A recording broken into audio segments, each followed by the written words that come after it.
So also at I/O, they unveiled a new smart display. So what you know as the Google Home Hub is no more.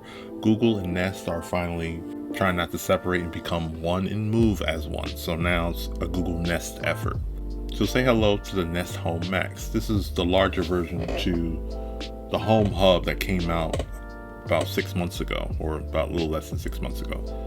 So let's talk about specs real quick. So this has a 10-inch LCD display with a 1280 by 800 resolution, stereo speakers, and a Nest camera front for video call and other video features. So from the Home Hub, you still have the ambient EQ light sensor, far field mics, voice match and all that good stuff, and all the Google Assistant, and pretty much the core of what it is. So what's new to the table is the Nest Cam. It's not just a camera that just says Nest Cam. You can do some interesting things with it. You can kind of use this as like a pretty much a security camera or baby monitor. You can use it to you can pull up your Nest app, see what's going on in your home. It can track motion sensing and all that. So this little feature makes this a little more powerful, a little more useful than your just another smart display. With that, you can also do, of course, video calls and other things, because the original Home Hub didn't have a camera. But what's new here is that you can leave video messages. It's just like, good, now that you're home, put the chicken out, or don't forget to take the trash out, or don't forget to walk the dog, or just any relevant messages.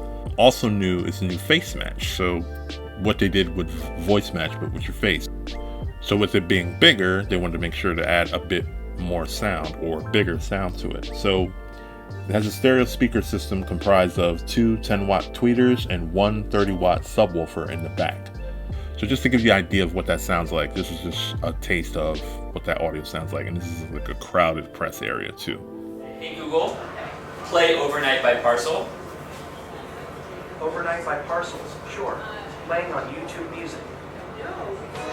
It'll start playing that, and I can increase the volume using the physical buttons behind the display. Set and full blast. Last but not least, you can now just raise your hand in front of it. It'll stop any music, or if you got a TV show playing, different things, and it'll stop it. So that's a cool thing. Instead of saying OK prompt, I'm not going to say it, but you know what it is. This is due out this summer, priced at $229. It arrives in two colors of chalk and charcoal, and also the smaller Google Home Hub, or the Nest Hub, now $129 as well. So I'm definitely looking forward to checking this out when this becomes available. Is this the smart display you've been waiting for? Let us know. Sound off in the comments. Thanks for watching, and see you next video. Peace.